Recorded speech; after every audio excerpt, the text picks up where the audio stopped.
There's one.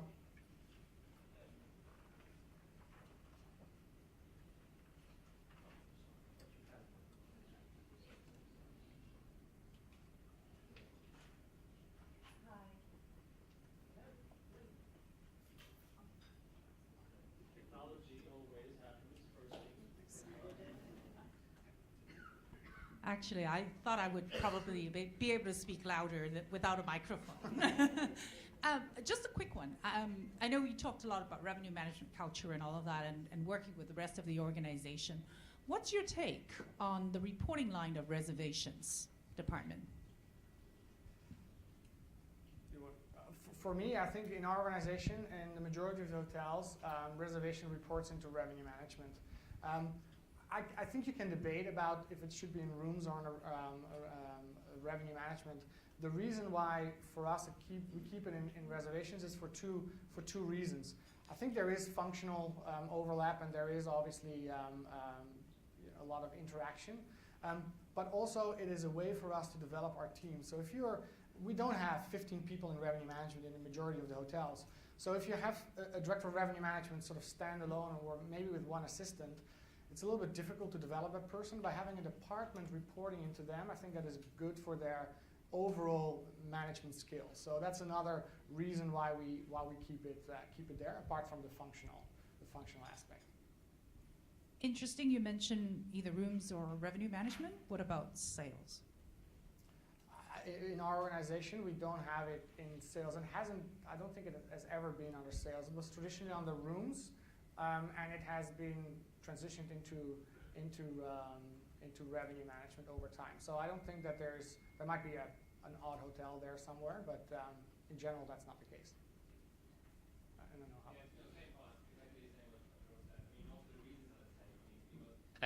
With the growth of organizations, we are trying to find talent, and talent shortage is one of the key challenges we have now because of the growth of the company. And so within reservations, I think we found it's the easiest way to identify talent there, and that's why we have reservation also reporting into revenue. Okay, any other questions? Yeah. Thanks, gents. Just a quick question. Over the years, we've noticed the emphasis on revenue management skills and getting the talent.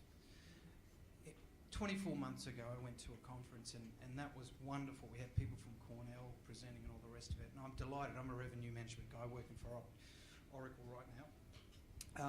And it's just so invigorating to see this stuff. My question is, do you find that the salaries and the pay and the recognition support at the senior levels is coming through so that you can get this talent? Because it's really, you need to pay good money to correlate with the significance of the output in this specific area. Do you find that that's changing? I think in our organization it is changing. I don't think we're there yet, but not at all. I think we have a long way to go. But it is changing, and I think that it's part of building that culture and having people understanding where you're, what you can do and how you can show the results.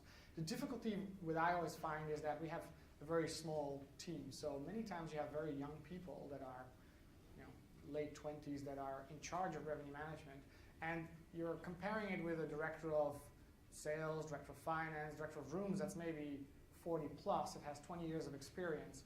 So I think that is one thing that is always a struggle for us. You're not always at that same level. And I think while we grow the organizations, we see now that there's hotels that have number 2s and number 3s, so you do get a bit more of a career in revenue management. We're working with clusters, and so I think naturally that will evolve. And yeah, there's a lot of focus from the top, but we're still, there's still a gap.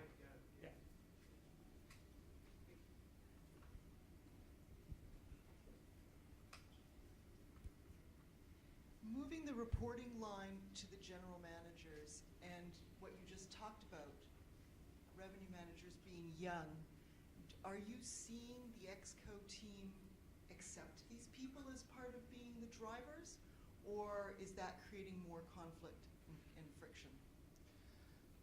I think that, yes, I think they do. but again, you can't generalize. I mean, we have 1,200 hotels, so there's obviously not everything is beautiful everywhere. But I think that's why we spend a lot of time on helping these people develop. I don't think that the reporting line is there, but not everywhere we have directors of revenue management part of the executive committee. We do have some revenue managers that are not part of XCOM. And when I speak to those people, it is about we need to develop them and have a development plan on getting them to that next step. So that's a little bit of maturity. There is the general leadership skills that come into play before they really become that true partner. I have to add to that. I think for us it's the same. I mean, it's for some of the bigger properties, it is recognized and very clear. But for smaller properties, the director of sales and marketing, although the revenue manager reports to the GM, they still work very closely together. And then also the director of sales and marketing, if more mature, sometimes helps supporting the revenue manager to grow in that role which he or she should be. So it is a process of transition, but I think the challenges which I certainly faced when organizations where the reporting line was not to the GM in terms of driving the optimized revenue structure or revenue strategy is more difficult than with having a reporting line directly to GM. Okay, do we have any other questions? Going once? No? Okay. Can I ask you guys one question since we've got a few minutes?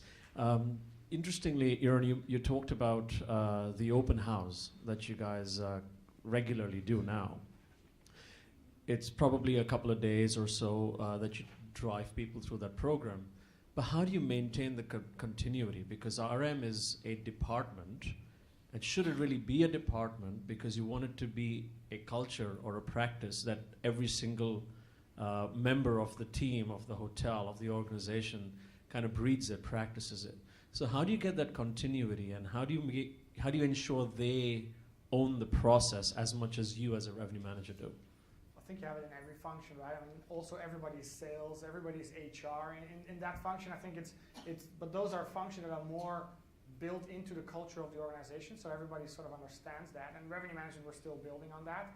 And I think that is exactly the reason why we need to make sure that they first understand it.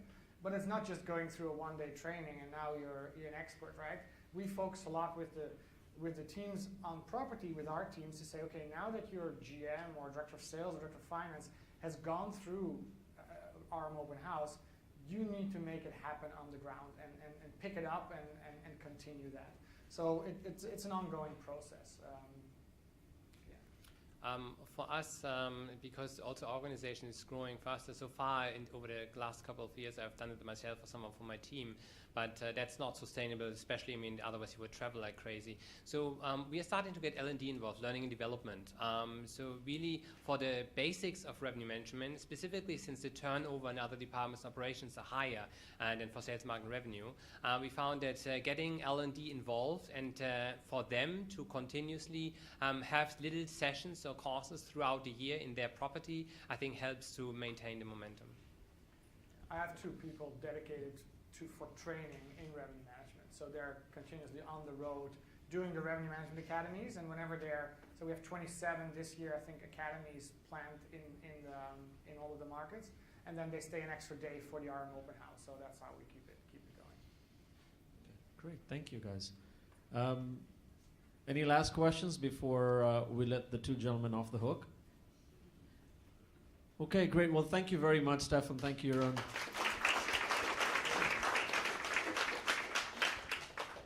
Right.